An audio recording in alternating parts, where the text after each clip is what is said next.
Hello, everybody. Great to be with you again at Faith Avenue Church Online. Before I do my message today, I want you to participate in a little discussion. You can either go over these questions by yourself and just think them through, or gather with some other people and ask these questions and listen to each other's responses. This will kind of prime the pump for the passage I'm speaking on today. And here are the questions. Number one, what's the best advice you've ever been given? Number two, what is the worst advice you've ever been given? Number three, when you hear the word devotion, what does it make you think about? And number four, when you hear the word zeal, what does that make you think about? Go ahead and pause the video if you want to right now and have this discussion and then meet me back here, all right? Great. Hopefully you had that discussion. And I want to tell you, we're going to look at Romans again today. And then towards the end of the book of Romans, in actually chapter 12, the Apostle Paul gives this church in ancient Rome some really marvelous advice. It's found in verses 9 through 21. We're not going to look at all the advice today. I'm just going to focus on one little chunk of it, found in verses 10 and 11, that focuses on the words that you had the discussion about, devotion and zeal. Let me read for you Romans chapter 12, verses 10 and 11. Paul says this, "Be devoted to one another in brotherly love. Honor one another above yourselves. Never be lacking in zeal, but keep your spiritual fervor serving the Lord." Let's take a closer look at these two words, starting with the word devotion. My sophomore year in high school, I made the varsity baseball team. Yay for me, right? Hardly any sophomores made the team, but I did. And that team was historic, but not for the reasons you probably think. We played 25 games that year, and at the end of the year, our record was 0-24-1. That's right, 0-24-1. We didn't win a single game the whole year. We only tied one game. Thank you very much, Philomath High School, for that. Yeah, we were historic because that is a feat that's never been replicated since in my high school. But I actually think that team was amazing because no matter how bad things got, and things got pretty bad, nobody quit. Nobody bailed out on that team. Excuse me. That's why I love that the Apostle Paul tells this church, be devoted to one another in brotherly love, because he knew that all churches, including the one he was writing this letter to, is made up of human beings that are funky and flawed and have shortcomings, that are saints, but they're also sinners at the same time. So if they wanted to have a community, instead of just having a crowd, devotion was going to be a really key ingredient. It is for all churches, but probably especially for this one. You see, the history of this church is this. For 5 years, all of the Jewish Christians had been kicked out of the city of Rome. But then when Claudius, the emperor of Rome, died, they were allowed back in.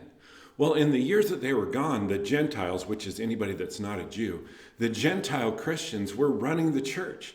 So they got used to having church with people that thought like them and acted like them and believed like them. And then all of a sudden, here comes all these Jewish Christians back into the church that are quite different from them. What could possibly go wrong? A lot could go wrong, and Paul knew that. He knew they were going to let each other down. He knew they were going to disagree with each other. There was going to be conflict. They would annoy each other and even hurt one another. They would have to be so devoted to their community that they were willing to offer forgiveness and mercy and love. Community is hard work. I am a lover of quotes, and you know that if you've been at this church for any length of time.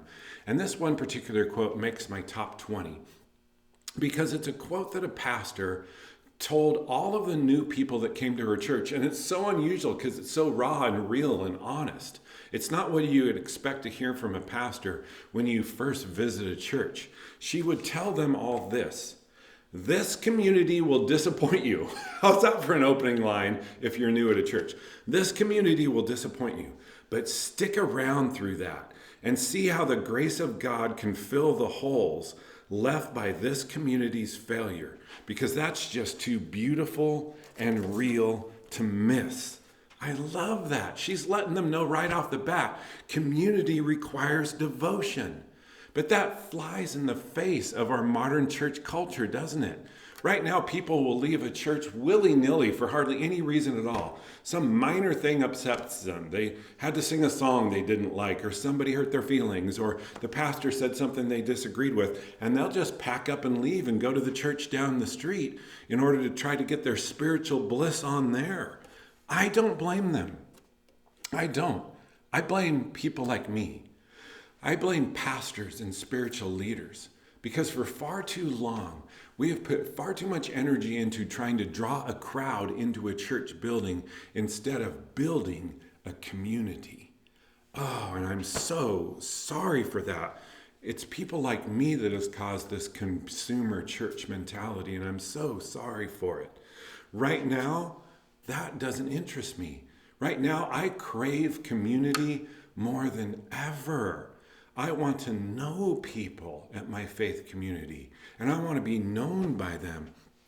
I want to stick around with my faith community even when things don't go well, because they won't always go well. I want to be like my baseball team, that even if we go 24-1 as a church, so to speak, that we stay with it together. And it's totally worth it. Because the word that Paul uses for devotion, be devoted to one another in brotherly love, is a word that describes people that have such strong bonds of friendship and loyalty that they're akin to family.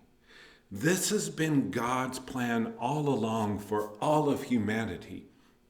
Because think about it. God is a devoted community. God is a family. God's this relationship between Father, Son, and Spirit, or Father, Son, and Mother, the original family. And because God has experienced this, the wonder of a devoted community, he wants that for all people. I love what one author says. He says this, to the degree that I descended into deep communion with God, I was then led through God into solidarity with other people. So he's writing about how the closer I got to God, the closer I got to people, because that's God's plan. Devoted community, here we come. That's the plan all along. Now let's look at this word zeal. When Paul mentioned zeal as I was reading this passage, it made me think of a guy named Aaron Feld. In case you don't know, Aaron Feld is a coach at the University of Oregon. He's the strength and conditioning coach for the U of O football team. You can always see him. If you go to a game live, you can see him on the sidelines. If you watch TV, he'll zoom in and out of your TV screen whenever they show the U of O sideline. He's a huge guy, strength and conditioning coach, and he's got kind of crazy hair, and he's got this wild handlebar mustache that he waxes. And he's running around kind of like he's living his life on the precipice of crazy, and you're wondering if he's going to cross over that precipice every once in a while. It's fun to watch, and I admire his zeal. Well, in verse 11, Paul tells the church in Rome, never be lacking in zeal. Let me say that one more time. Never be lacking in zeal. I got to admit, when I hear that, I think, no, Paul, really? How can I never be lacking in zeal? Who has that kind of energy, that kind of zest, that kind of juice? How can we possibly always have zeal? Well, here are a few things to keep in mind about that. First of all, zeal is not something that you work up on your own. In another letter in the book of 2 Timothy, the Apostle Paul is writing to a person that he had mentored, Timothy, great name. And he talks to him about zeal. Look what he writes in 2 Timothy chapter 1, verses 6 and 7. He says to Timothy, for this reason I remind you to fan into flame the gift of God which is in you through the laying on of my hands. That was a prayer that he did when they laid hands on one another and prayed for one another. For God did not give us a spirit of timidity, but a spirit of power and love and self-discipline. Now, in this short little section of these two verses, Paul is telling one of his young mentees, Timothy, to stay zealous. In fact, the words that he uses, fan into flame, when you look at the original language, could easily be translated, fire up the beast. So Paul's telling Timothy, hey, don't be timid. Fire up the beast. Keep your zeal. He's describing the picture of a zealous person for Timothy. But Paul is not telling Timothy that he has to work up this zeal on his own. No, he's saying, Timothy, be aware and open to the workings of the Holy Spirit in your life, because it's God's Spirit, the breath of God, that fires up the beast inside of you. Zealousness is actually a byproduct for all of us of letting the Spirit percolate in our lives. It's not something we have to work up on our own. Secondly, excuse me again, notice that zeal is connected to serving. Paul says, keep your fervor serving the Lord. Think of it like this. Our hearts are like a sponge. And during our weeks, typically we soak in so much truth and goodness and blessings from God. We do this through praying and reading the Bible and meditating and hearing sermons and gathering with other believers, and it's all good. But we're actually designed to wring out our sponge, the sponge of our hearts, through serving other people. That way there's room in our hearts, once again, to soak in more truth and goodness and blessing from God. So many Jesus followers I talk to, and this is true in all churches, are bored with their faith. They're wondering, what's the point anymore? They're bored because their heart is saturated, and they will rediscover zeal in their life when they wring out the sponge of their hearts by serving the people around them. Yeah, their zeal will return when they wring out the sponge through serving. In Greek, it's called plerosis through skenosis, or through kenosis. Plerosis means fullness, and kenosis means self-emptying. Okay, that's what it means. Our lives will be filled with blessing, curiosity, truth, and zeal as we empty them through serving. It's fullness through emptying, plerosis through kenosis. Such a great process. And finally, I want to close with this, a bit about circuit breakers. In our house, my wife has one particular blow dryer that if you use it in close proximity to any other electrical device in our house, it'll trip our circuits. Just like that, just instantly. Evidently, it requires like 1,000,000 gigawatts of electricity. And sometimes our circuits, and we don't live in that old of a house, but they're just not up to the task. That sentence, our circuits are not up to the task, describes so many people's lives right now. I do not believe for 1 minute that we are wired to hold, feel, and respond to everything that's coming our way right now. On a daily basis, there's so much information, so much pain, so much sorrow, so much fear, so much anger coming our way. And we just can't seem to deal with it, can we? One author said it like this: the human heart and spirit were developed to be able to hold, to feel, and respond to any tragedy, injustice, and sorrow that was happening in our own particular village. Yeah, it used to be there are enough problems just in our general vicinity, but we could kind of handle that. But now we're because of the news cycle, we're bombarded with this daily deluge of information and pain and heartbreak from all over the world, and it causes us to blow a circuit. And we lose our zest, we lose our juice, we lose our zeal because we constantly feel overwhelmed at what we're hearing about. And we don't want to be callous. We don't want to just step back and go, well, it sucks to be you, and not do anything about the pain we see. But we also don't want to beat ourselves up, feeling that, well, no matter what I do, it's never going to be enough. We need some help on how to handle this situation. Fortunately, we have some. And the help I'm going to offer you today comes from an author named Susan Stable. What a great person to get help from in regards to this. A person whose last name is Stable, okay? And she says, when you're feeling overwhelmed by this bombardment of information that's happening, especially during a pandemic, ask yourself 3 important questions.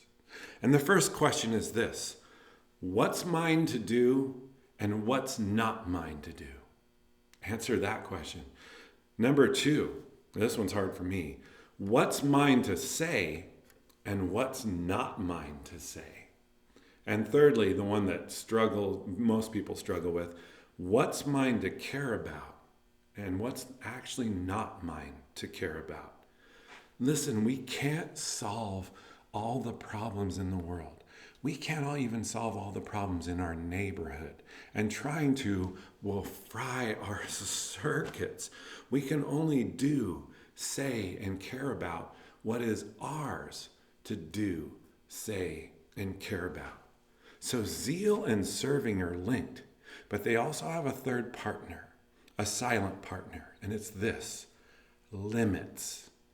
Know your limits. Find and accept your limits. Your circuits will thank you. And you'll have to trust God that He has people for the assignments that you're not called to participate in. He's good at that. I want us to stand and end with a special prayer today. So even if you're at home right now in your living room, your pajamas, wherever you're at, if you could stand with me, I'm going to pray the Serenity Prayer. Now, this is a prayer made famous by Alcoholics Anonymous, and most of us just know the first few lines. But it's a great prayer, especially in lieu of what we just heard about limits. Okay, so let me pray this prayer over us. God, grant me the serenity to accept the things I cannot change, the courage to change the things I can, and the wisdom to know the difference. Living one day at a time, enjoying one moment at a time, accepting hardships as the pathway to peace, taking as He did this sinful world as it is, not as I would have it, trusting that He will make things right as I surrender to His will, so that I may be reasonably happy in this life and supremely happy with Him forever and ever in the next life. Amen. Isn't that a great prayer? Oh, I'm so glad to be with you today. Please check the website. There are some happenings. We're going to be moving locations. We're excited to talk about that. So get all the details of that online at our website, faithav.org. Have a glorious week. Blessings to you.